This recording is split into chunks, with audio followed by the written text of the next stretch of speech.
천국을 향한 계속된 믿음의 행진, 오늘 우리 가운데 성령님의 충만한 임재가 임하소서 우리 모두가 말씀의 충만한 은혜를 받으시기를 바랍니다. 코로나19가 장기화가 되면서 여러 면에서 우리 삶에 변화가 많이 일어나고 있습니다. 사회적 거리두기로 소상공인들의 경기 위축이 되는 것은 말할 것도 없고, 너와 나의 관계가 서로 멀어지고 또 밀집한 곳에 가기가 어려워지면서 우리 일상의 삶 자체도 흔들리고 있는 그런 실정입니다.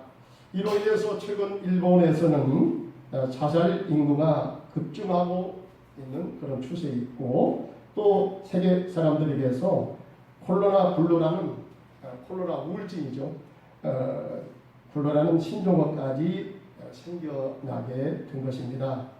우리 성도들 또한 교회에서 드리는 이 대면 예배가 힘들어지면서 영적 갈증이 심해지고 있고, 또 거기에 영적 이반 현상과 함께 신앙의 침체를 경험하면서 신앙의 갈등도 커지는 그러한 모습들을 바라보게 됩니다.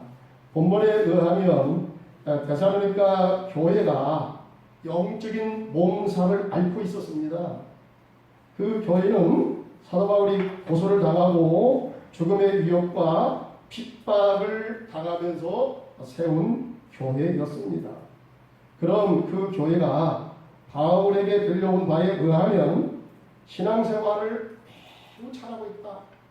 그래서 데살로니가전서 1장에 보니까 너희가 신앙생활 잘하는 것이 믿음의 역사와 사랑의 수고와 소망의 인내를 이루는 너희들의 신앙이 온 아시아에 두루 퍼졌다. 참 귀감이 될 만하다. 이렇게 칭찬하고 있습니다.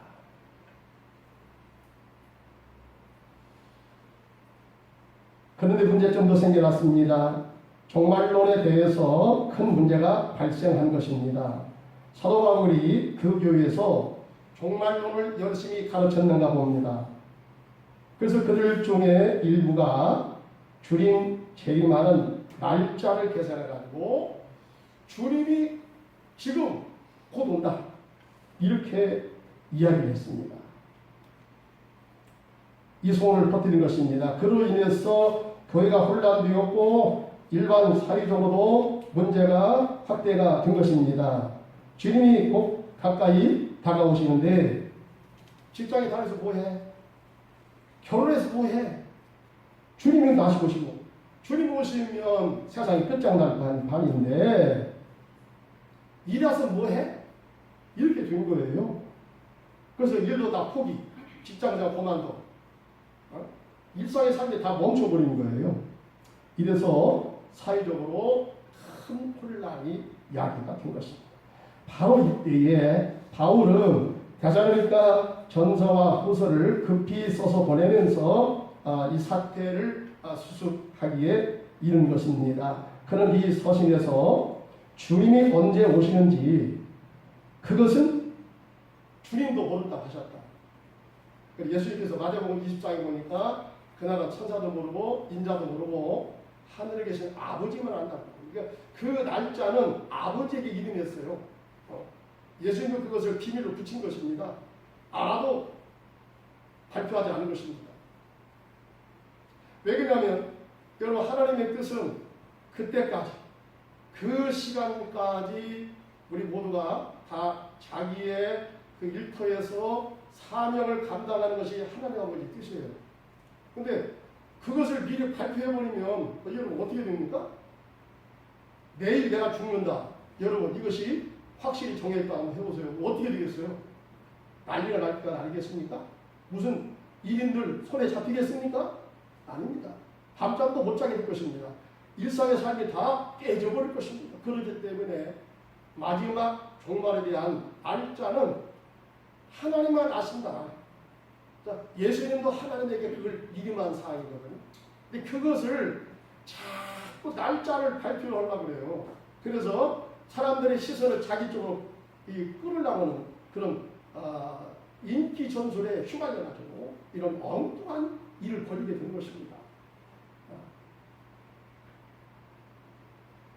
그래서 이 사회적인 문제가 심각하게 사회적인 문제가 발생하게 되었다는 것입니다. 그래서 이 사도 바울은 이 데살로니가 전서를 통해서 예수님의 그 재림과 세상 종말에 대해서 상세히 말씀하시면서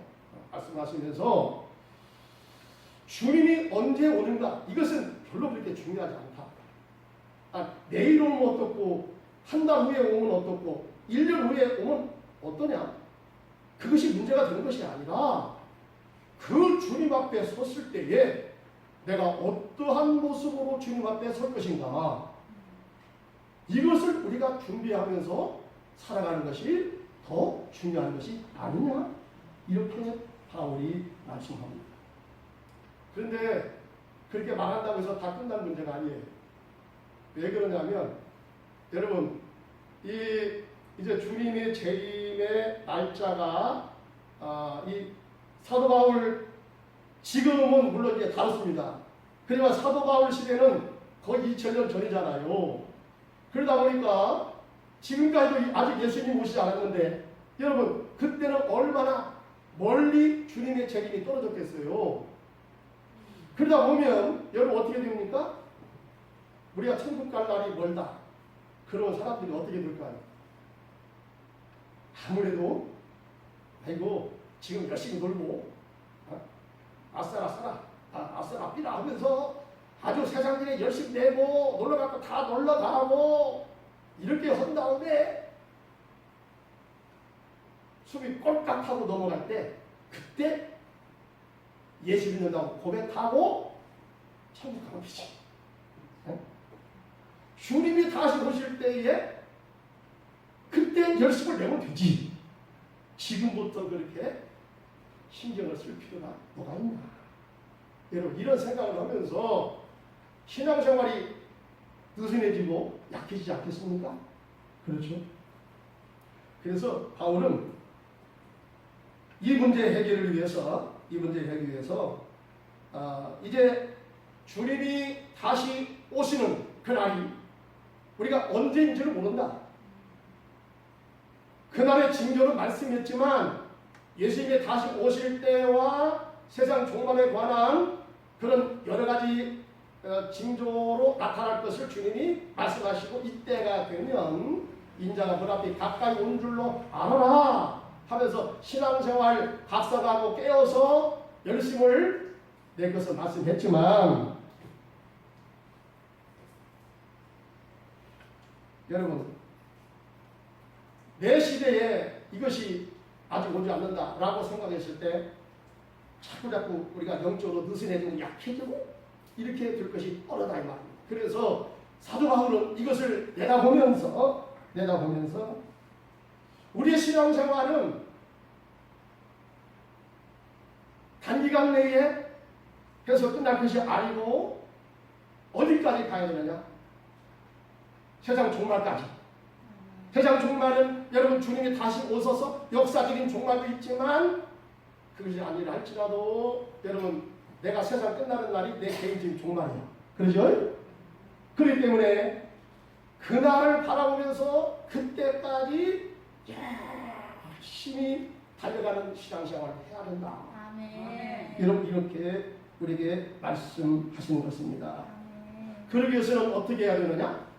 여러분 이것은 오늘 이 코로나 역병으로 인해서 이 역병이 상당히 장기화가 될 것 같은 상황에서 자칫 우리의 신앙생활이 느슨해지고 침체가 될지도 모른다는 이런 우려 속에서 우리가 어떻게 하여야 신앙생활을 추스리고 이 불안한 상황을 잘 극복하며 끝까지 승리의 삶을 살아갈 수 있는지 여러분 오늘 본문을 통해서 우리가 귀한 교훈을 받게 될 줄로 믿습니다. 아멘. 오늘 말씀에 보면 결론적으로 이렇게 말씀합니다. 우리가 주님 다시 오실 때까지 내 개인의 종말이든 역사의 종말이든지 간에 그 하나님 나라의 갈 때까지 우리의 신앙생활을 어떻게 해야 되느냐? 항상 기뻐하라, 쉬지 말고 기도하라, 범사에 감사하라. 이것이 하나님의 뜻인 줄로 알아라. 이렇게 말씀합니다. 여러분, 우리가 이런 삶을 살기 위해서는 이게 하나님의 뜻인 것임을 우리가 분명히 먼저 인식하셔야 됩니다. 이 뜻이 뭐냐? 뜻이 소원이다, 의지 계획이다, 경륜이다, 이렇게 달리 말할 수가 있습니다. 여러분, 우리나라의 현실의 문제를 잘 바꿀 수 있고 미래의 우리 그 대한민국의 향방을 제일로 많이 좌지우지할 수 있는 사람 누구예요? 누굽니까? 도지사도 아니고요. 도지사 가지고 안 돼요. 일개 장관 가지고 안 돼요. 여러분, 최고의 당신의 뜻을 관철시키고 나라의 향방을 바꿀 수 있는 가장 큰 힘을 가진 사람은 누구냐? 대통령이에요. 대통령. 그러니까 지금인가 여러분, 지금은 이제 민주화 시대가 되어서 물론 옛날보다는 많이 약해졌지만 여러분, 옛날 그 군주 시대 왕이 다스리던 여러분 이런 시대는요, 왕이 말하면 이게 법이에요. 그 법을 거스르면 안 되는 거예요. 죽음을 각오해야 돼. 그렇죠? 여러분, 그러나 아무리 세상의 왕이, 대통령이 권한이 세고 그분의 그 어떤 뜻이 나라의 운명을 바꿀 수 있는 강력한 힘이라 할지라도 여러분, 대통령도 하나님께서 그에게 권세를 주심으로 그가 권세를 행사한다는 사실을 아셔야 됩니다. 그러니까 대통령이 아무리 여러분 힘 있다고 할지라도 하나님을 능가할 수 있어요? 없어요? 없어요. 하나님의 뜻 안에 있습니다. 하나님의 주권 안에 있습니다. 이것을 인정하셔야 돼요. 여러분, 성경에 보면요, 성경에 보면 이것이 하나님의 뜻이다, 이 명확하게 말씀한 부분이 있거든요. 이것은요, 내 뜻 가지고 안 됩니다. 여러분, 그것을 뜻을 내 어떤 수단으로 그걸 바꾸려고 하면 안 돼요. 차라리 그 하나님의 뜻을 알았으면 그 뜻을 따라서 순종하고 사는 것이 훨씬 더 내게 유리하고 그것이 내게 복이 될 줄 믿습니다. 괜히 고집 피우고 하나님의 뜻이 분명한데도 불구하고 아니요, 나는 내 힘대로 할 수 있어, 나는 내 뜻대로 얼마든지 살아갈 수 있어 해가지고 여러분 자기 뜻대로 가면 결국 어떻게 돼요? 하나님의 뜻에 여러분 다른 내 나름대로의 좋은 생각을 가지고 했다고 열심히 내서 가면 여러분 그만큼 그 사람은 아주 손해보는 인생을 살아가는 거예요. 성경에 보면요, 여러분, 하나님이 정하신 뜻이 분명히 있는 것이 있습니다. 우리가 죽고 심판받는 것이 하나님의 정하신 뜻이다. 히브리서 9장 21절에 보니까 그랬고요. 시편 107편 10절에서 11절 말씀에 보면 사람이 흑암과 사망의 그늘에 앉으며 곤고와 쇠사슬에 매이면 지존자의 뜻을 멸시하기 때문이다, 이렇게 말씀합니다. 여러분, 우리가요 살아가다가 자꾸 죽을 일이 생기고 그냥 세상 살기 싫어, 나 너무 힘들어, 나 너무 고달퍼, 내 인생이 왜 이렇게 무거운지 몰라. 여러분, 이렇게 사망의 그늘에 앉고 곤고한 쇠사슬에 매여서 이제 그렇게 허덕이는 인생을 살아가는 사람이라면 여러분 생각해 보시기 바랍니다. 과연 하나님과 나 사이의 관계에서 내가 하나님의 뜻대로 살아갔는가, 내가 아니면 하나님의 뜻을 거스른 것이 없는가, 여러분 냉철하게 한번 살펴보시길 바랍니다. 하나님의 뜻을 여러분 어기고 내 고집 피우고 가면요 반드시 그 길은 막히는 길이에요. 그럼 반드시 그 어둠과 절망의 길을 걷는 거예요. 지금은 여러분 괜찮다 할지라도 가다가 보면 여러분 그 요나가 그랬잖아요. 하나님의 뜻을 어기고 다시스로 배 타고 가다가 어떻게 됩니까? 처음에는 괜찮았어요. 의기양양했습니다. 아주 뭐 콧노래 불러가면서 아주 뭐 신나게 갔습니다. 그러다가 여러분 어떻게 됩니까? 바다 한가운데쯤 가다가 큰 풍랑이 일어나가지고 결국에 이 배가 뒤집히려고 하는 상황 속에서 제비를 뽑아가지고 요나가 걸렸잖아요. 요나. 여러분 하나님은 정확하게 아십니다. 하나님은 정확하게 잡아내십니다. 어떻게 해볼 수는 없어요. 그렇기 때문에 여러분 우리가 어려움 당한다고 했을 때에 우리는 다시 한번 하던 길을 멈추시고 과연 내가 하나님의 뜻을 거스르는 것이 없는가 자신을 한번 살펴보시길 바랍니다. 아멘. 우리가 천국에 들어가려면 하나님의 정하신 뜻대로 살아야 된다. 마태복음 7장 21절에 보니까 여러분 주님의 심판대 앞에 섰습니다. 그때 한 사람이 말합니다. 예, 저는 세상에 있을 때 선지자 노릇도 하고 그 다음에 뭐 능력 받아가지고 막 귀신도 내어 쫓아주고 병도 고쳐주고 아주 열심을 내서 신앙생활도 잘했습니다. 주일 성수도 잘하고요. 교회 봉사생활도 빠지지 않았습니다. 그런데 주님이 뭐라고 말씀하세요? 야, 나는 너를 모른다. 나는 너를 몰라. 내게서 떠나갈 지어라. 아이고 주님 너무나 서운한 말씀입니다. 그럴 수가 있습니까? 나 알잖아요 주님. 제가 얼마나 충성했어요. 나는 너를 모른다. 이 불법을 행한 자야. 그래서 그 성경에 뭐라고 하냐면 하나님의 뜻대로 하지 아니하면 이와 같이 비참한 꼴을 당한다는 것이에요. 성도는 여러분 우리가 열심을 내는 것도 중요하지만 이 열심이 하나님의 뜻대로 하는 열심이길 바랍니다. 아멘. 하나님의 뜻을 무시하고요. 내 고집 피우고 내 방식으로 여러분 내 주관으로 열심히 내는 것은 차라리 하지 않으면 못할 수도 있어요. 이게 오늘 성경에 보니까 하나님 아버지의 뜻대로 행하는 자라야 천국에 들어갈 수가 있다. 이렇게 말씀하는 것입니다. 아멘. 때문에 여러분 우리가 주님 다시 오시는 그날 언제인가는 모르지만 여러분 그때까지 우리가 승리하는 신앙생활 주님이 알아주고 주님이 인정하고 주님이 칭찬하는 신앙생활을 잘하기 위해서는 어떻게 하느냐? 따라서 합시다. 항상 기뻐하라. 항상 기뻐하라. 쉬지 말고 기도하라. 쉬지 말고 기도하라. 범사에 감사하라. 범사에 감사하라. 이것은 하나님의 뜻이다. 이걸 아셔야 된다. 여러분 이게 선택사항이 되면 안 돼요. 하나님의 뜻은 여러분 반드시 뜻대로 되는 것이기 때문에 이 뜻대로 안 살면 문제가 터져요. 그래서 하나님의 뜻이다 하는 것은 여러분 우리가 성경 읽다가 이게 하나님의 뜻이다 그런 것은 밑줄을 치시기 바라고 그것을 어디다가 옮겨 만약에 잊어먹으면 어디다가 옮겨 놓으시기 바라고 그것을 날마다 묵상하는 가운데 여러분 하나님의 뜻은 철저하게 지켜가시길 바랍니다. 그래야 우리 인생이 여러분 승리하는 인생이 됩니다. 행복한 인생이 됩니다.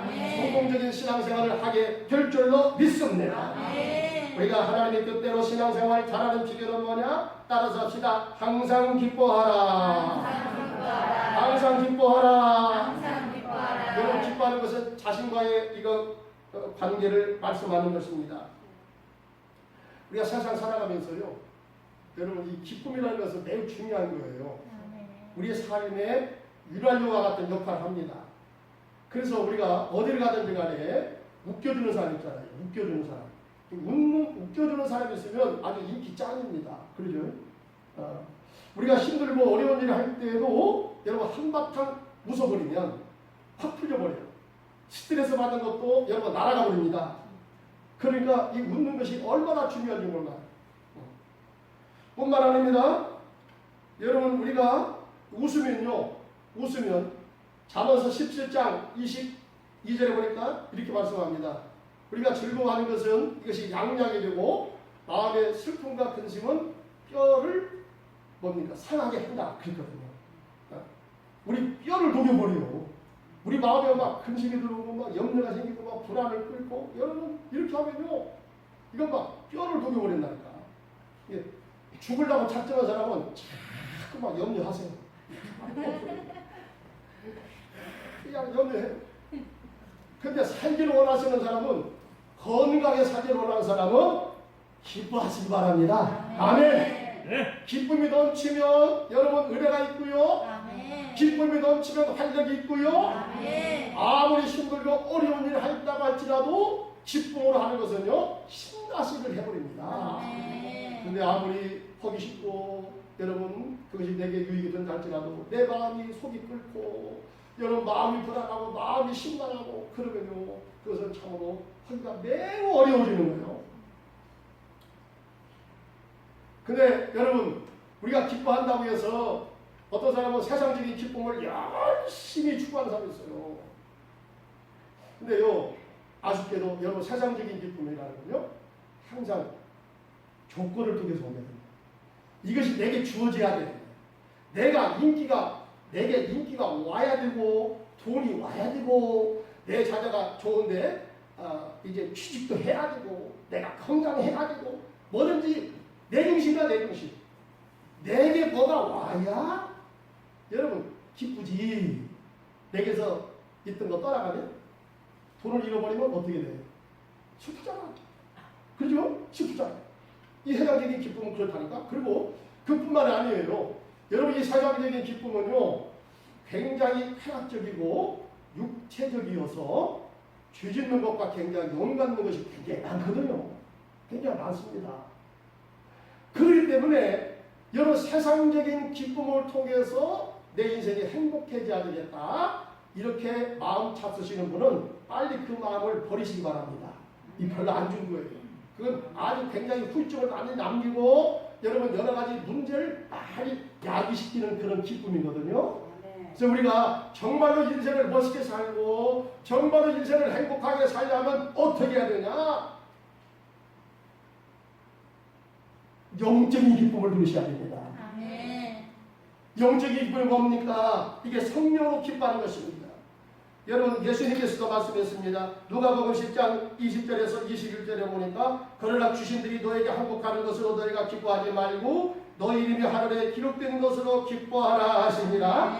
그때 예수께서 성령으로 기뻐하시며 이르시되 아멘. 아멘. 여러분 세상에서 여러분 사는 사람 중에서 예수님만큼 그렇게 힘들고 예수님만큼 고달프고 예수님만큼 그렇게 서러움을 느끼고 사는 사람이 누가 있겠어요? 십자가보다 뿐만 아닙니다. 여러분 가장 자기 측근 여러분 다른 12명의 그 제자 가운데서 다른 자가 예수님을 배신하고 예수님을 팔아먹고 떠나갔잖아요. 얼마나 예수님 마음이 아팠겠습니까? 뿐만 아니라 예수님은 이제 일반 백성들한테는 아주 인기 짱이지만 여러분 유대 당국자들한테는 눈에 가시야. 그리고 예수님을 빨리 제거해야 돼. 예수님을 빨리 죽여야 돼. 그래서 예수님 가는 데마다 쫓아다니면서 예수님을 못사게 불고 예수님을 헐뜯고 비방하고 조롱하고 여러분 얼마나 주님이 스트레스를 많이 받으셨겠어요. 얼마나 주님이 힘든 인생을 살으셨겠어요. 그런데 오늘 성경은 뭐라고 말씀하냐? 그런가 하면 여러분 우리가 생각할 때는 예수님은 정말로 고독하게 슬프게 인생을 사셨을 것이다. 그런데 성경에 보니까요, 예수님은 기쁨으로 사셨습니다. 여러분 아멘. 어떤 때는 울기도 했지만 여러분 대다수 예수님은 아주 웃으며 살았어요. 행복하게 살으셨어요. 아멘. 어떻게? 성령으로 그렇게 했다 이 말이에요. 성령. 아멘. 여러분 우리가 성령으로 하면요, 힘들고 어려운 것도 여러분 기쁨으로 감사함으로 하게 될 줄 믿습니다. 아멘. 성령이 임하시면요, 우리 인생길이 오솔길 인생을 걷고 어떤 때는 협곡을 걷고 죽음의 그런 길을 걷는다 할지라도 어떤 때는 감옥에 들어가서도 내가 기뻐하고 기뻐하고 기뻐하노라. 여러분 이렇게 기쁨으로 살아가는 충만한 은혜를 누릴 수가 있게 되는 것입니다. 아멘. 찬송가 191장 우리가 부른 찬송입니다. 나와 동행하시고 모든 염려하시니 나는 숲의 새와 같이 기쁘다. 내가 기쁜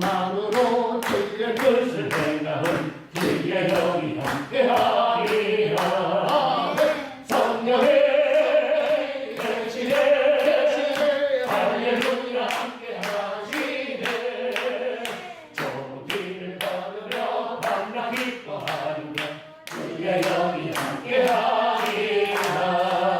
할렐루야. 한날 내가 좁은 길을 걸으며 여러분 다른 사람들 나갈 때는 저 사람 어떻게 인생을 살아가는가, 저렇게 힘들고 어려운 그 인생을 어떻게 살아가는가, 우리 예수 믿는 사람들 그렇게 세상 사람들이 염려합니다. 그러나 여러분 우리는 그런 길을 걸으면서도 주 안에서 이 기쁨을 이길 수가 없어. 아멘. 이 기쁨을 누를 수가 없어. 아멘. 너무나 은혜가 충만하고 기쁨이 충만하고. 여러분 내 생각 가지고 그런 게 아니야. 환경이 꼭 좋아서만 그런 게 아니야. 내가 어려운 가운데 들어간다 할지라도 여러분 내 안에 성령이 계시기 때문에 아멘. 성령이 내 마음을 권하시고 아멘. 성령이 나를 감동시키시고 아멘. 성령이 내게 위로를 주시고 아멘. 성령이 내게 힘을 주시기 때문에 아멘. 찬송하면서 기뻐하면서 아멘. 여러분께 승리하는 삶을 살아가게 되는 것입니다. 아멘. 따라서 합시다. 쉬지 말고 기도하라. 쉬지 말고 기도하라. 하나님과의 관계 속에서 되어지는 일입니다. 여러분 요즘에 과학적으로 입증이 되면서 불신자들도 문제가 생기면 TV에서 보니까 우리 기도합시다 이런 말을 곧잘 해요. 그걸 예수를 안 믿는 사람도 이런 얘기 한다니까. 이거 과학적으로 다 입증이 됐어. 여러분 우리가 기도하면 하나님의 자녀들에게는 특별한 권세를 주셨습니다. 너희가 지금까지는 내 이름으로 구하지 아니했으나 이제는 내 이름으로 구하라. 내가 시행하리라. 하나님의 자녀가 되는 자들에게는 이런 놀라운 특별 은총의 여러분 기도의 권세를 응답 권세를 주신 것입니다. 아멘. 우리가 기도를 통해서 하나님의 비밀을 알게 되고요. 우리가 기도를 통해서 하나님의 능력을 받게 되고요. 아멘. 응답을 받는 역사도 일어납니다. 아멘. 뿐만 아닙니다. 여러분 그리스도인의 기도는요 세상 사람들의 기도와 완전히 달라요. 차원이 달라요. 우리는 하나님과의 관계가 부자 관계가 형성되었기 때문에 하나님의 자녀가 되었기 때문에 아멘. 여러분 우리는 하나님 앞에 나가서 구하는 것이 절대로 부담이 되지 않습니다. 부담이 되지 않습니다. 우리가 기도를 통해서 하나님과 여러분 깊은 교제를 나누게 되는 것입니다. 하나님의 나를 향하신 하나님의 비밀도 알게 되는 것입니다. 하나님의 뜻도 깨닫게 되는 것입니다. 아멘. 인격자 하나님의 그런 풍성한 은혜를 우리가 누리게 되는 것입니다.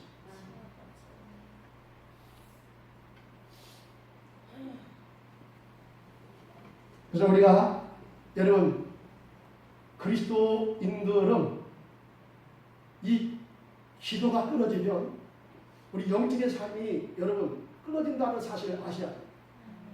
우리가 기도를 통해서 하나님과 이 관계를 맺고 하나님의 음성을 들으며 하나님의 뜻을 깨달으며 하나님과 관계 속에서 여러분 은혜가 충만하고 기쁨이 충만하고 감사가 충만하고 행복이 넘치기 때문에 우리 신앙생활 속에서 여러분 기도가 빠진다. 이것은 바로 뭐냐? 내 영적인 삶이 다 무너진다. 이런 얘기가 똑같아요. 그래서 은혜가 충만하고 영적인 승리의 삶을 살아가는 사람들 보면 항상 그 사람은 어떤 사람입니까? 무엇한 사람입니까? 기도하는 사람. 여러분 기도하는 사람은요 하나님이 함께 하시기 때문에 하나님께서 성령의 기름을 부어주시고 은혜를 부어주시고 능력을 부어주시기 때문에 그 사람은 항상 승리의 삶을 살아가요. 그래서 기도는 뭐냐? 생명줄이다. 하고 갑시다. 기도는 무슨 줄이다? 생명줄이에요. 여러분 그 낭떠러지로 올라가는 그 뭡니까? 그 암벽을 타는 사람 있잖아요. 이제 그 여기다가 생명선을 안전벨트를 이게 부착하고 올라가는 겁니다. 가다가 손이 떨어졌어. 한순간에 이 손이 쥐가 나가지고 여러분 그 줄에서 손이 놓쳐졌어요. 그래도 그 사람은 생명을 살 수 있어요? 없어요? 있어요. 왜? 안전벨트가 거기에 딱 매여졌으면 여러분 생명은 그 위험에서 벗어나게 된 것입니다. 기도가 우리의 영혼의 생명벨트요. 또 ORSB는 기도는 우리 영혼의 호흡이라고 말합니다. 여러분 우리가 호흡 중지하면 살아요? 못 살아요? 못 살아요. 우리 영혼의 호흡이 여러분 기도 기도가 중단된다. 기도가 자꾸 약화된다. 그렇기 때문에 영적인 생명력은 자꾸 약화됩니다. 아주 비실비실하게. 그래서 조금만 외부에서 어떤 물리적인 힘이 가해지면 그 자리에서 그냥 벌러덩는 거. 힘을 못 쓰게 되는 거야. 왜 그러냐? 벌써 기도가 사라지고 있다. 기도가 흔들리고 있다는 거예요. 사랑하는 성도님 여러분, 승리하는 삶을 살기 원하십니까? 그때까지 우리가 주님 나라 가는 그날까지 여러분 믿음의 승리의 삶을 살기 원하십니까? 하나님과 관계에서 소홀하지 않길 바랍니다. 여러분 생명선 놓지 마시기 바랍니다. 기도줄 놓치지 마시기 바랍니다. 끝같이 여러분 기도줄을 붙잡고 기도하는 사람 반드시 영적 승리의 삶을 살아가게 될 줄로 믿습니다. 마지막으로 범사에 감사하라 따라서 합시다. 범사에 감사하라. 타자와의 관계입니다. 이제 사람의 관계도 되고요, 하나님과 관계도 됩니다. 여러분 우리가 이웃과의 관계에 있어서 관계를 잘 맺으려면 어떻게 됩니까? 그 사람 만나면 짜증내고 머리다가 뭐 이마에다가 내천자를 쓰고 막 기분 나쁘게 째르고 그러면 돼요? 안 돼요? 안 돼요. 조금만 해도요, 감사합니다. 감사합니다. 여러분 이게 감사를 잘하면요 이웃과의 관계가 굉장히 좋아집니다. 은혜 받아서 감사합니다.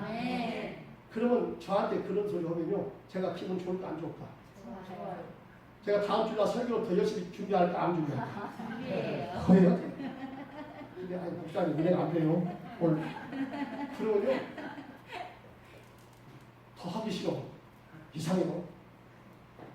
더 분발해야 되는데 사람 이상하더라. 우리가 이웃과의 관계에서 여러분 조금만 내게 은혜를 줬어도 그 사람 만날 때 감사합니다. 감사합니다.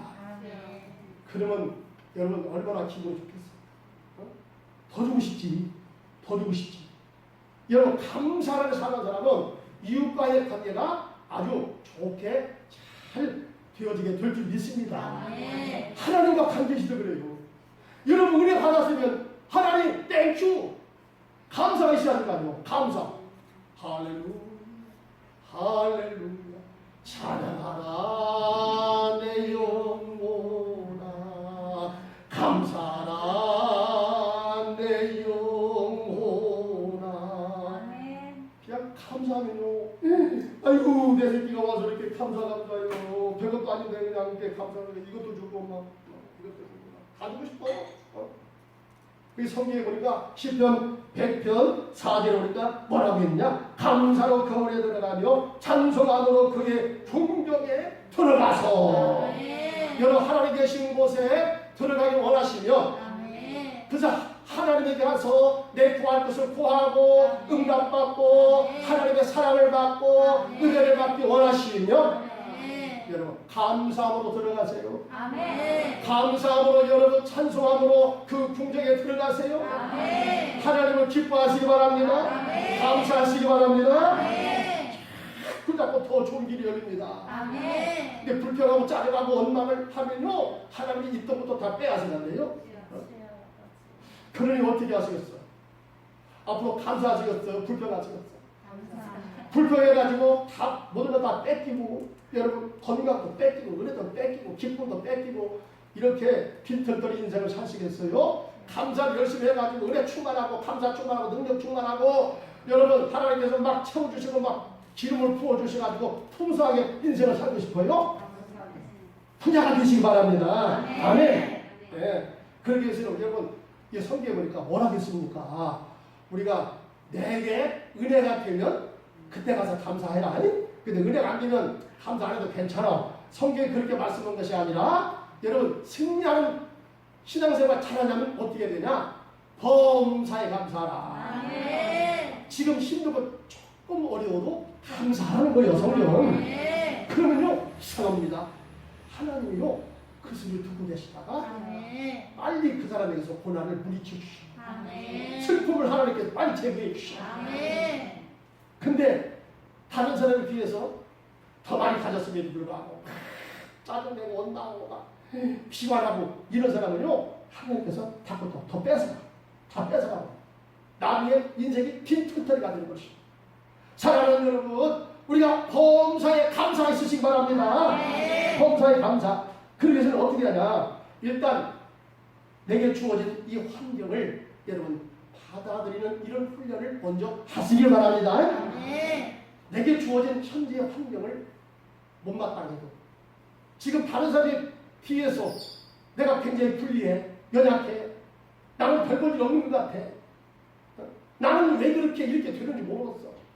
여러분 그래도 일단 감사하면요, 하나님께서 그에게 하면서 하나님이 채워주시고 그를 구원으로 인도해 주시겠다 약속하셨습니다. 삶과 죽음의 갈림길에서 살아난 이지선 한동대 교수는 대학 4학년 때 음주운전 차량에 치여서 전신 55%의 3도 화상을 입고 거의 죽음의 문턱에까지 그가 다다르게 된 것입니다. 그는 처음에는 살지 못할 것이라는 의사의 진단을 받았지만 하나님이 두 번째 삶을 허락해 주셨고, 그래서 그는 그 후에 미국 유학을 갔고, 그래서 지금은 한동대 사회복지과 교수로 재직하면서 자신이 받은 은혜를 이제 전국 교회 다니면서 그렇게 간증을 해요. 이 사람은 믿는 사람뿐만 아니라 일반 방송국에도 이렇게 강사로 초빙을 받아서 자기 간증을 하니까 항상 막 눈물 흘리고 나는 지금까지 내 인생을 어떻게 살아왔지 모르겠다, 막 후회하고, 그래서 새롭게 인생을 살아가는 이런 결심을 세우는 것을 볼 수가 있습니다. 이 사람이 감사하게 된 것은요, 온몸을 붕대로 감고 병실에 누워 있을 때 눈에 보이는 것은 점점 나빠지는 것 같고 현실은 암담했지만 하루에 한 가지씩 감사거리를 찾아서 내가 하루를 보내겠다, 이렇게 결심을 했고요. 그래서 이제 손으로 숟가락을 들고, 자기의 손으로 숟가락을 들고 밥을 입에 다시 넣는 날 감사하다. 여러분, 불평하는 사람 같으면요, 내 인생이 왜 그래야? 왜 그래야? 내가 다른 사람보다 나쁜 일을 했어? 내 인생이 왜 그래야? 여러분 이렇게 얼마든지 피곤할 수 있어. 근데 평소에서 이 온몸을 붕대로 칙칙 감고 그런 가운데서 자기 손으로 밥 숟가락을 입에다가 드는 것을 감사했어요. 환자복 단추구멍에 단추 세웠던 그날도 감사했어요. 딱 한 곳 다치지 않은 씻을 수 있는 발이 있다는 것도 처음 알았어. 내 발이 있구나, 이렇게 처음 알았어요. 감사했어요. 하나님이 계시지 않는 것 같고 날 버린 것만 같은 생각이 들 건데, 그렇게 감사거리를 찾으면서 감사를 시작했을 때 하나님이 지금 나와 함께 하시는구나, 이걸 느끼기 시작했어요. 그러면서 몸이 자꾸 호전이 되는 겁니다. 자꾸 건강해지는 것입니다. 성경에 뭐라고 했나요? 감사로 하나님께 영광 돌리는 자에게 내가 하나님의 구원을 보여주겠다. 내가 너와 함께 하겠다. 믿음으로 감사 고백하는 사람에게, 여러분 그 영혼에게 그 삶 가운데 하나님이 찾아오셔서 그를 통해서 하나님이 일하십니다. 하나님은 좋으신 하나님이시고, 하나님은 은혜의 하나님이시고, 하나님은 능력의 하나님이시고, 하나님이 지금 일하십니다. 하나님이 지금 손을 만지시고 계십니다. 여러분 내 인생 속에 하나님이 찾아오셔서, 내 아픈 인생 속에 주님이 찾아오셔서 내 아픈 육신의 몸을 주님의 능력의 손으로 지금 만지세요. 누구를 통해서? 믿음으로 감사하는 삶을 통해서 하나님은 지금도 일하십니다. 이런 역사가 나타났습니다. 사랑하는 성도 여러분, 우리의 신앙생활은 언제까지 해야 되는 거예요? 내년까지만 하죠. 힘들잖아. 야, 1년까지만 더 하고 가지. 어떤 사람은 기도합시다. 아이고 목사님 지금 힘들고요. 한번 다음 달에 한번 생각해 볼게요. 주일 합시다. 이번에 차장대 합시다. 이번에 교사 합시다. 제가 몸이 좀 아파가지고요. 별로 아프지도 않은 것 같은데 자꾸 아프다. 멀쩡한 또 자기 남편 핑계대고. 여러분, 우리의 신앙생활은 언제까지 우리가 끝까지 가야 돼요. 주님 오시는 그날까지야. 아멘. 우리가 주님 가는 그날까지야. 아멘. 여러분 이때까지 끝까지 가려면 아멘. 친구에게 가려면 어떻게 해야 되냐? 오늘 성경 말씀대로 항상 기뻐하라. 아멘. 쉬지 말고 기도하라. 아멘. 범사에 감사하라. 아멘. 거기까지 주님 앞에 서는 날 칭찬받는 하나님의 종들이 다 되시길 주의 이름으로 축원합니다. 아멘. 할렐루야. 하나님 아버지 감사합니다. 아버지. 주님 우리를 부르셔서 하나님의 자녀 삼아주시고 아버지. 천국의 소망 가지고 이 땅에서 믿음으로 살게 하시니 감사합니다. 아멘. 아버지 주님이 다시 오신다고 약속하셨습니다. 아버지. 초림 약속보다 재림 약속을 더 많이 했습니다. 아버지. 무슨 얘기입니까? 주님이 반드시 다시 오신다는 것입니다. 아멘. 주님 오실 그때를 징조를 우리에게 보여주시면서 아멘. 이런 일을 보거들 난 인자가 가까이 문 앞에 다가온 것을 알고 너희가 깨어서 경성하라고 주님 말씀하십니다. 아버지. 지금은 잠잘 때가 아니옵나이다. 주여. 깰 때이옵나이다. 아멘. 하나님 아버지 이제는 깨어나게 하여 주옵소서. 아멘. 분발하게 하여 주옵소서. 아멘. 주님의 선한 싸움 끝까지 잘 싸워나가게 하여 주옵소서. 하나님 우리의 환경은 그렇지 않습니다. 호락하지 않습니다. 하나님 다른 길을 방해합니다. 나의 믿음을 약화시킵니다. 나를 실망시킵니다. 주여 아버지. 오늘 주님의 말씀을 붙잡게 하여 주옵소서. 아멘. 항상 기뻐하라. 쉬지 말고 기도하라. 범사에 감사하라. 이것은 선택사항이 아니라는 겁니다. 하나님의 뜻이라는 겁니다. 이 뜻을 붙잡으면 삽니다. 승리합니다. 행복해집니다. 잘 됩니다. 지금은 힘들고 어려울지라도 이 뜻대로 살면 반드시 거기에는 좋은 일이 열립니다. 아멘. 하나님의 도우심의 축복의 길이 열립니다. 아멘. 이 사실을 믿고 믿음으로 다 승리하는 성도들이 되게 하여 주시옵소서. 우리 주 예수 그리스도 이름으로 기도드리옵나이다. 아멘.